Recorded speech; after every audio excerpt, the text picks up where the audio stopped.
Всем привет! Совсем скоро мы должны получить среднебюджетный смартфон от компании OnePlus, а именно Nord 2CE. Известный под кодовым русским именем Иван. Но это еще не все. Мы должны получить версию этой модели попроще, а именно Nord CE 2 Lite 5G.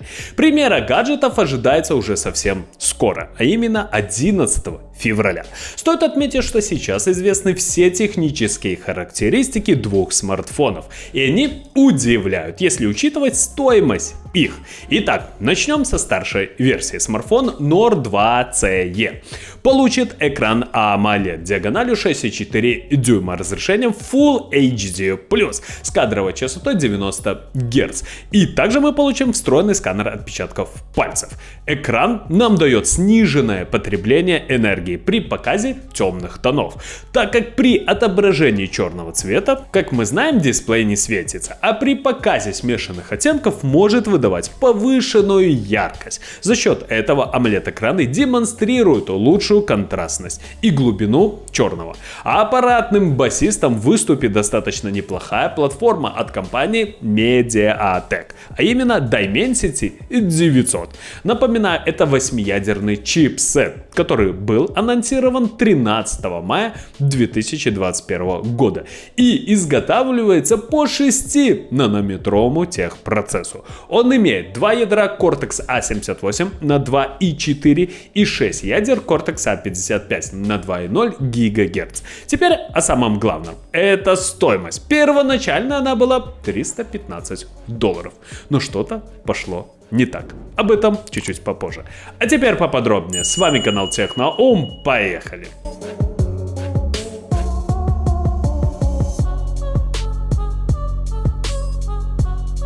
В основной камере смартфона Nord 2CE будут использоваться датчики разрешением 64, 8 и 2 мегапикселя. А вот фронтальная камера получит 16-мегапиксельный датчик. Объем оперативной памяти составит 6, 8 или даже 12 гигабайт. Объем встроенной флеш-памяти 128 или 256 гигабайт. Должно хватить для всех нужд. Емкость аккумуляторной батареи 4500 мАч. Не акти, но она будет поддерживать быструю зарядку мощностью 65 Вт. Согласно OnePlus, новый стандарт зарядки может обеспечить зарядку на день работы всего за 15 минут.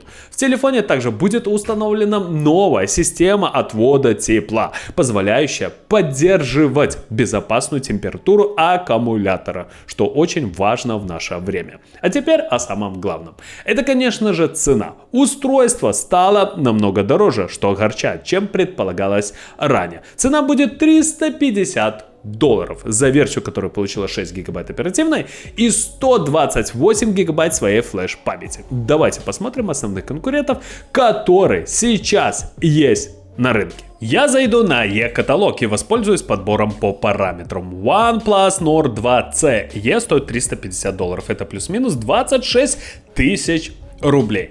И возьмем до 28. Также мы знаем, что в этой конфигурации смартфон получил целых 6 гигабайт оперативной памяти и 128 гигабайт своей флеш-памяти. Пожалуйста, 30 моделей. Это Poco X3 Pro, Realme 8, Realme GT Master Edition, Xiaomi Redmi Note 10s, Poco F3, Samsung Galaxy M52, ну и так далее. На мой взгляд, основной конкурент OnePlus Nord 2CE это Poco F3. Это достаточно интересный смартфон, который предложит вам все, что нужно. Также хочу заметить, что минимальная стоимость гаджета 23 тысячи рублей, максимальная почти 40. То есть разбежка составляет плюс-минус 17 тысяч. Но e-каталог не делает никаких наценок, вы просто видите все предложения и покупаете там, где вам удобно. Что немаловажно, есть отзывы реальных покупателей. Прочитав их, вы для себя что-то отметите. А если у вас остались вопросы, задаем их в обсуждении, вам обязательно ответит. И запомните, сначала e-каталог, потом магазин. Ссылка будет в описании под видео. Программная платформа смартфона выступает Android 12 с интерфейсом Oxygen OS. Тут разработчики упростили визуальные эффекты, переработали режим концентрации Zen, предложили настраиваемую темную тему, а также усовершенствовали режим Canvas. Компания декларирует повышение безопасности и надежности, что в наше время является очень и очень большим плюсом, а также улучшенную защиту. В частности, улучшили механизм защиты и упростили доступ к хранилищу данных, а также сделали комфортной сортировку информации. Ну и, пожалуй, про данный смартфон сказать уже нечего. Перейдем к младшему брату, а именно Nord CE2 Lite 5G. Название просто растянули до невозможности. Получат экран диагональю 6,59 дюйма, разрешением Full HD+, и однокристальную систему уже от компании Qualcomm, а именно Snapdragon 695 5G.